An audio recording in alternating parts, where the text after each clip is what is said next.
Good evening and welcome to Catholic Peekskill. I'm Father John Higgins, your host for this public access television show, and I'm so glad you could be with us. In this program, it's always our joy to bring you things that touch on our Catholic faith and the beloved city of Peekskill.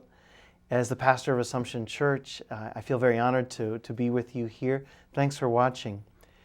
And one of the blessings that Assumption Church has had through the years is to have many wonderful seminarians and pre-seminarians who have been part of our show throughout the years. Not just part of the show, but part of our parish. And we feel very honored that the Archdiocese considers Assumption Church in Peekskill as a good place, as a good incubator in which to foster vocations and the future priests. It was St. Vincent de Paul who said, "Make no mistake about it, the most important work of the church is the formation of holy priests." So we're very honored that our guest tonight is a seminary intern. What that means for Brian Dorrian is that in the process of applying to the seminary, the Archdiocese, recognizing that a young man has the virtues and the mental and human stamina ready for that vocation, to put them in an environment where that vocation could flourish while that young man is applying to the seminary. And it was just a few weeks ago, very late in 2015, that the Archdiocesan Vocation Office asked if Assumption Church would host Brian Dorrian. We're eager to welcome him, and we're eager to welcome him for the show tonight. Brian is a native of Rockland County from Nanuet and has had a very varied experience in his college and his work with the Franciscans, and discerning now that God is calling him to the diocesan priesthood to serve as a parish priest. We're so glad to welcome you, Brian Dorrian. Thanks for being with us. Thanks, Father. Tell us a little bit about your childhood, growing up in Rockland County, your family, and your early education. I grew up in Nanuet, New York. I'm one of four boys. I'm the oldest. I've got a brother, Dylan, who's 23. My brother, Joseph, is 20, and my brother, James, is 16. I had a great childhood. I actually was a member of both St. Anthony's Parish and then later St. Aidan's in Pearl River. That's where I made my sacraments. Went to public school, and it was just I had a great childhood. Faith was early on. We had a Catholic identity, but it wasn't something that was really, I guess, in the air in my house. But I was able to get good Catholic, good catechesis at my parish, and I always carried with me in my early years the sense that I was Catholic, and I always had an appreciation for the church, and especially my grandparents practiced the faith, going to my grandmother's house, seeing all the statues and things like that. The Catholicism was there in the early years. And you were involved in any athletics or any extracurricular activities? Yeah, I was pretty active. I played sports my whole life.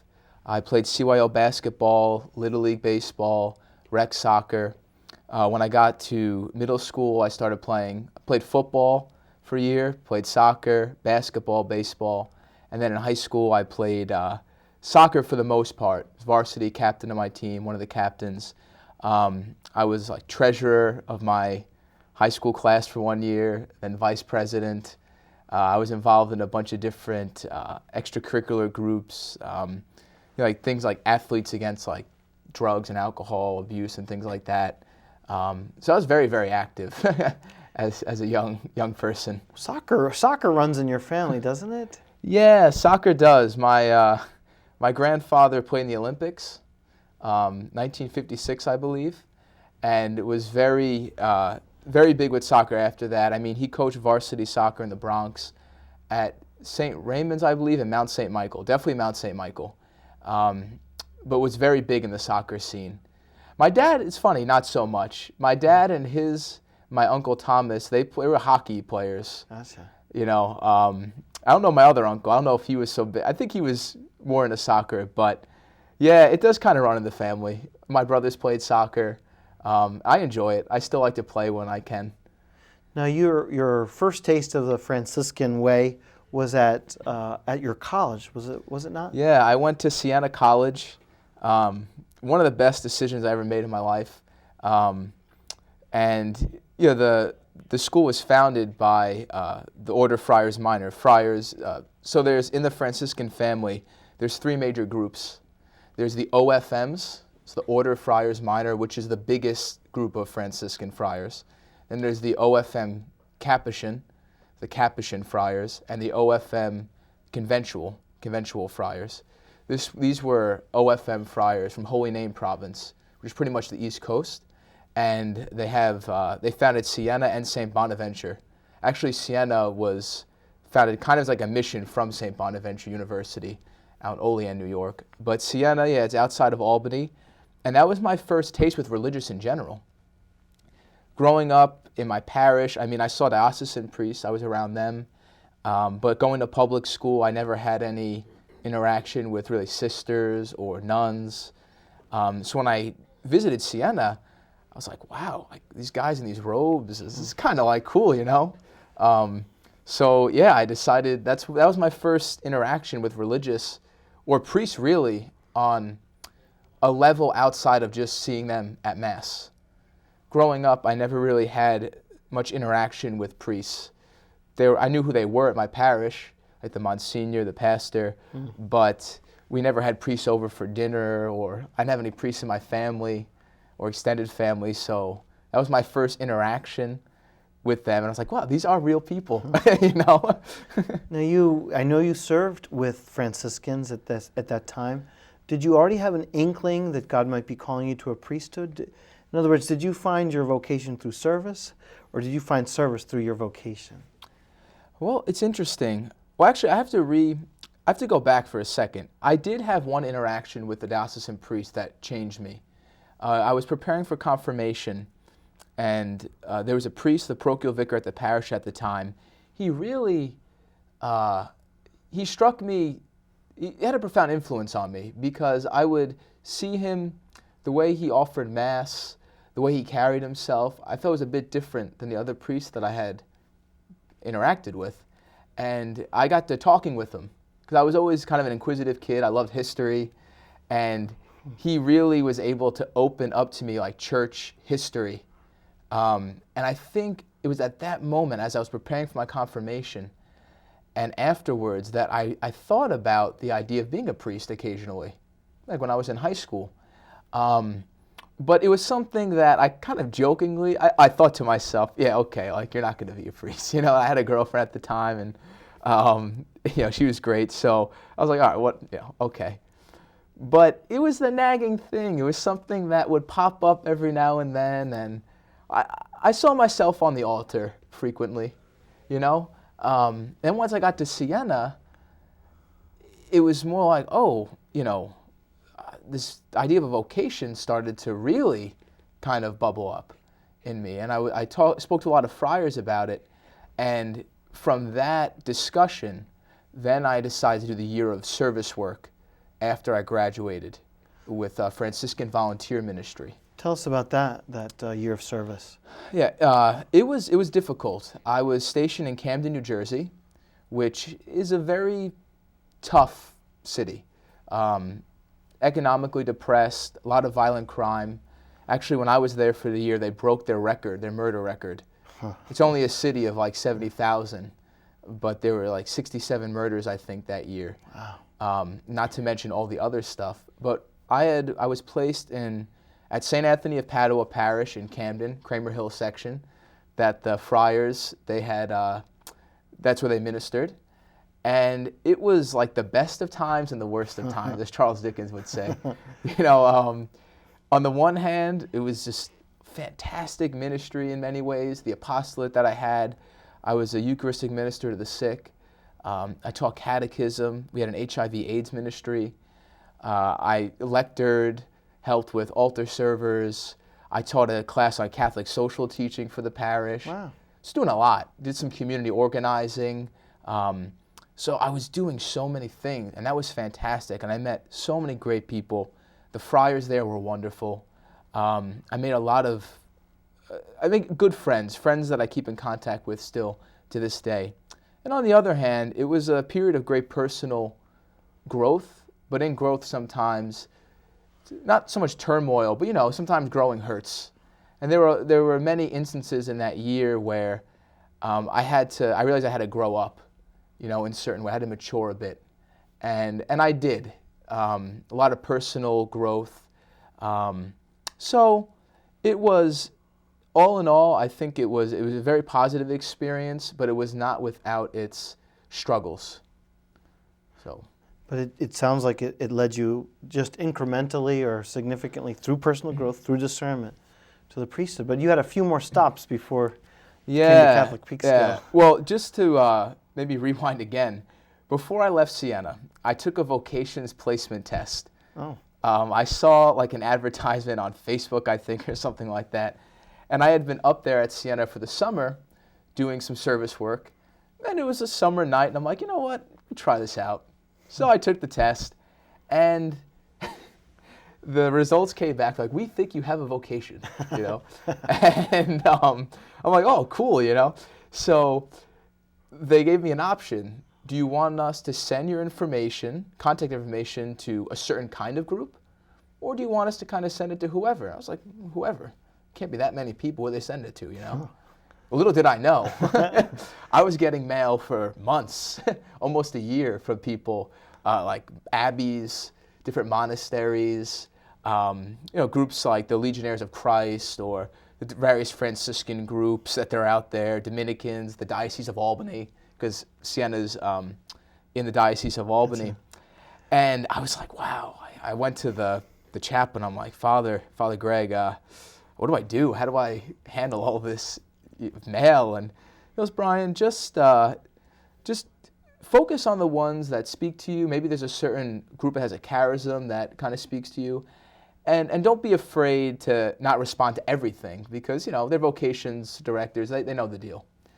So I narrowed it down to the guys that kind of personalized their invitation to me. Okay. And Brother Timothy Jones, who's the vocations director for the Capuchin Friars, St. Mary's Province, he still is, he called me, and he's like, Brian, I really want to meet you, and I'll come up there and meet you. Like, you tell me whenever you want.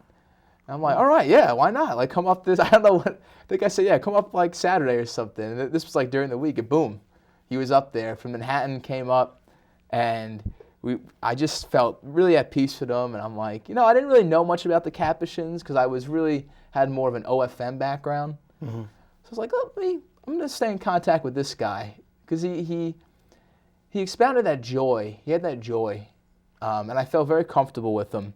So I kind of had a connection with the Capuchins as I was going through FEM. And I had it in the back of my mind. I said, well, once I leave here, I think I'm going to discern with them because I had the Franciscan background, and I really felt attracted to the Capuchin charism or understanding of the Franciscan tradition. So I was in contact with him throughout that whole year in Camden. So, but before you entered the Capuchins, you did another kind of work back in New York. What was that? Yes. Well, it was at the Children's Village, which is in Dobbs Ferry, New York. The Children's Village is an institution for troubled youth. It's actually got a very long history. It was started in Upper Manhattan, actually, by six or seven women. It started out as a Christian organization. I think I got some kind of Protestant. And they wanted to take in children that were on the streets. I mean, especially back in we're talking about the 1850s, I think. There weren't many social services for children that might have been orphaned. So what they did was they tried to take children in and give them not only an education, but a vocation. Like teach them some kind of trade and give them tools so that when they left, they could be productive citizens. It relocated to Dobbs Ferry, and that's where it's been for a long time. But I was able to become the Catholic lay chaplain there. Okay. Actually, it was Brother Tim. He kind of pointed me in that direction because he had been the chaplain there with Father Benedict Rochelle. Okay. Father Benedict spent a lot of time at Children's Village. He said it was the best years of his life, some of the best years of his priesthood. Oh. And it's difficult now to get priests full-time, to be a full-time chaplain at an institution like that. So they were looking for a Catholic who could work full-time. So I said, yeah, I'd be I would love that. I think it would help my discernment. And it did. I got the job, it was a full-time job, but it was a ministry, it was an apostolate. And it was tough. It was tough work because you're dealing with a population that has a history of trauma, like severe trauma in their background as children. You know, they're experiencing, they had to grow up so early that it really opened my eyes to so much. But again, it was like Camden. It was very difficult at times, but it was really rewarding in many ways because I felt that for many of those residents, their interaction with me or with the friars that would come up on Sunday to say Mass, Friars of the Renewal, that was some of their only taste of like any kind of faith in an institution like that is very secular. Their only taste of the beauty in life that, you know, Mass gives us and learning about our faith. So it was a real privilege for me to be a part of their lives for just a little bit. I mean, I was there for 10 months, give or take.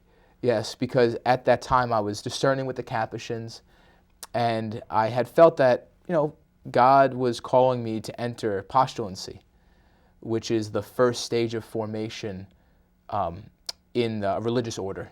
Okay. It's almost like a probationary period. So when I was at Children's Village, I was going to discernment weekends, and I went through the application process. And once I got the okay around May of 2014, okay, I gave them like my 2 months notice, or whatever it was. And then I took some time off, went to Italy on like a little pilgrimage with my brother, and then I entered postulancy with the Capuchins in Brooklyn. So that was obviously a definitive step. Yeah, it was. Launching into a real pursuit of your vocation, not just generic service, but now with a view to becoming a Franciscan. How was your time as a postulant and novice as a Capuchin friar? It was. I mean, the Capuchins are really great. I know so many awesome Capuchins. Actually, we have a Capuchin at Assumption that helps out. You know, Father Thomas McNamara, and he's awesome. But it's like the story of my life, or I guess in anything that's worth pursuing. There were good times and there were bad times, struggles. But you know, I really had felt a calling to the Capuchin way of life from what I read, from some of the saints that I have a devotion to, like Padre Pio. But I just realized that in the course of living out that life, God wasn't calling me to live out a possible vocation of the priesthood to the standard that they were expecting me to. So I completed postulancy. I decided to enter the novitiate just to see if being in that atmosphere of prayer, intense prayer, maybe there would be some kind of confirmation of going forward. But the Lord spoke to my heart and He called me out. And I didn't take it lightly. I mean, this was a process of a couple months. Sure. Intense prayer, holy hours, just asking the Lord after Mass, after receiving Him in Holy Communion, like, let your will be known to me. But I had a great support system, my spiritual director there. I was speaking to other people that I trusted, you know, outside the novitiate, priests, things like that, close friends, people of faith. And after a while, it became so clear. And the Lord confirmed it. I remember one night, right before I gave right before I spoke to the novice master, I was in front of our Lord in the chapel for like an hour and a half, and I just had this peace. And it was a peace where I realized that my vocation journey still has a bit to go, but that it's okay to leave. Gotcha. So the sense of a total dedication, a priesthood even, was still there, even though it was clear to you with great peace it wasn't expressed there as a Capuchin Franciscan. Oh, yes. So out of the frying pan into the fire. Now, how did it become clear for the diocesan priesthood? Why not just join a different religious order? Well, yeah, it's kind of, I guess it's very complicated, but so after I left the novitiate, that was out in California, and it was very isolated, you know. So when I got back, I was kind of in a weird spot because they don't really teach you how to leave a religious order in a year that's so intense. The Capuchin novitiate that I had was an intense year. We lived like monks. But I had spoken to my old spiritual director, then I took him up again as my spiritual director when I got back. And I told him, I said, what's really calling me right now is just I want to offer Mass and hear confessions. Like the Eucharist is what's drawing me. And I realized that I didn't really feel called to obviously as baptized Christians, we have a brotherhood with one another. And even the diocesan priesthood, there's a fraternity, you have brother priests. But the idea of the expectations of religious life as a brother, they just weren't there, but it was just the Eucharist and hearing confessions. I can't tell you how many times I was seeing myself listening to confessions, and just being able to offer Holy Mass. And after discussing with my spiritual director about these things, he said, you should give the diocese, you should give it a shot, because I don't think I really looked at the diocese. I didn't look at the Archdiocese of New York, even though it's my home diocese. So I guess that's how it led to diocesan priesthood. It's almost like a pruning back of what your vocation is not. Yeah. Leaving you with the essential. And you could see the hand of the Lord during my time with the Capuchins, because I needed to go through that because I had such a Franciscan background. I think the Lord brought me there to just let me know, that's just not the kind of life that I'm calling you to. But I'm still going to hold dear to me many of the lessons that I learned with the Capuchins. And I do have a Capuchin Franciscan charism at heart, even though it's not going to be lived out in the first order. But I guess one of the things about the diocesan priesthood is that a priest cultivates his own spirituality. And sometimes that can be like a kind of type of Franciscan spirituality, a Dominican, maybe a little both, Yeah, I can branch out. Yeah. In freedom. And even that idea appeals to me so much, because in my reading and in my background, my formation, I was a philosophy major, I studied religious studies. I love the whole plethora of the Catholic tradition. And I love Aquinas, but I also love John of the Cross and Francis. And I like the idea that I can incorporate those aspects of these great traditions into my own life, God willing, as I go forward. So take us to Peekskill. So you're back now. So you reached out to the vocation office, I suppose. And Yeah. How did that get you here? Well, it's funny. When I got back first, my spiritual director told me about this opportunity to possibly be a seminary intern and live at a parish.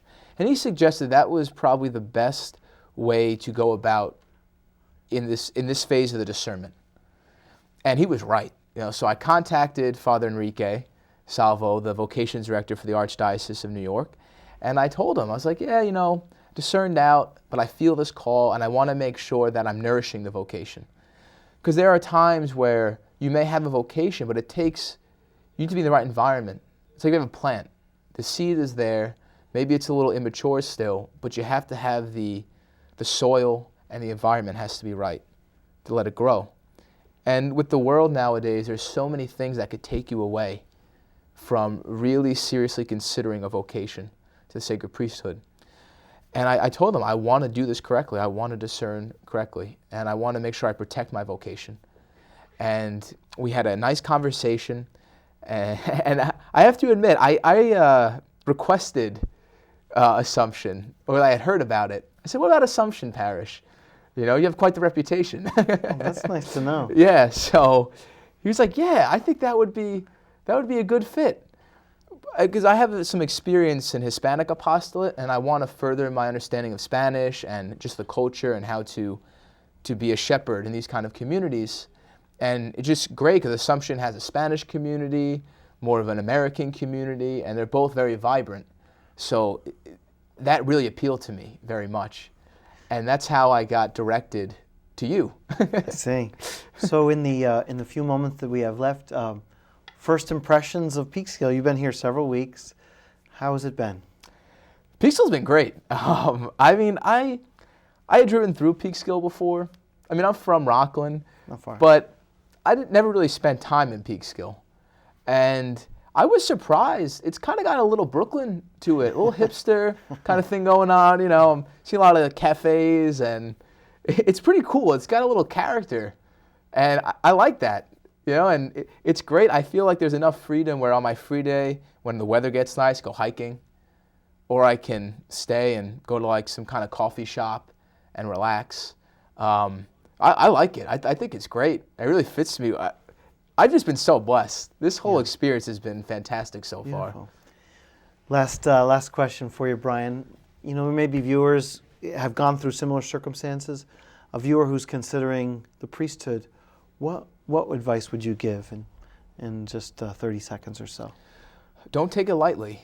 Definitely inquire, and take the steps necessary to give yourself the best opportunity to discern if that's a real, where God's calling you to be. I think a lot of Catholic men have that call, but I don't think we always take the necessary steps to discern correctly. And even that's an art in itself, is discernment. So just make sure that you don't take it lightly, and that you discern correctly, and you give it the best opportunity. You give yourself the best opportunity to discern clearly the will of God in your life. Beautifully done. Brian, thanks so much for being with us on this show. Thanks, Father. And I'd like to thank all our viewers for being with us at Catholic Peekskill. We hope you enjoy being with us. If you're in Peekskill, why not come by and visit us? I'm Father John Higgins, your host for Catholic Peekskill. And if you happen to be in church, why not tap me on the shoulder and say you saw us on Catholic Peekskill. God bless you, and we look forward to seeing you in the next edition of Catholic Peekskill. Good night.